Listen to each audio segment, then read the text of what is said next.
Почитувани граѓани, почитувани новинари, пратениците на ВМРО ДПМНЕ кои членуваат во Комисијата за труд и социјална политика, вчера одбија да дискутираат за измени на законот кои предвидува зголемување на опфатот на стечајци кои ќе бидат обештетени од државата.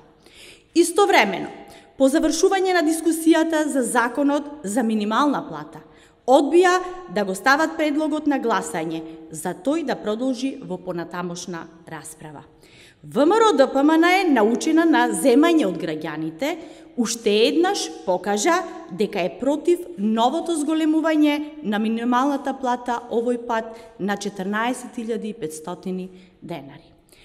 ВМРО ДПМНЕ и Мицковски не можат да се помират со тоа што парите веќе не завршуваат во Белиот дворец и затоа се против секоја мерка што носи пари кај граѓаните. Ништо ново од ВМРО ДПМНЕ. Опозицијската партија останува заглавена во криминалната матрица на Груевски.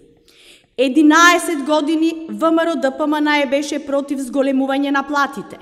11 години ги игнорираше стечајците и ја злоупотребуваше нивната мака, а денес оваа партија го прави истото и како опозиција.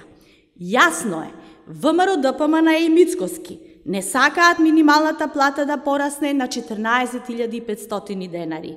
ВМРО ДПМНЕ и Мицковски не сакаат да се зголеми опфатот на стечени работници кои ќе добиваат месечен надоместок до пензионирање, за конечно да се реши долгогодишната неправда. Деструкција, грабење на парите на граѓаните и блокирање на секоја мерка што го унапредува животниот стандард на семејствата.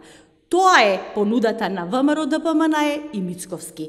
Граѓаните, јавноста го цени таквото однесување на ВМРО ДПМНЕ. Затоа на 12 април одново ќе ја поразат нивната антидржавна и деструктивна матрица. Граѓаните на 12 април ќе дадат поддршка на концептот што носи повеќе пари во семејствата и ќе потврдат дека државата е на прав пат. Ви благодарам.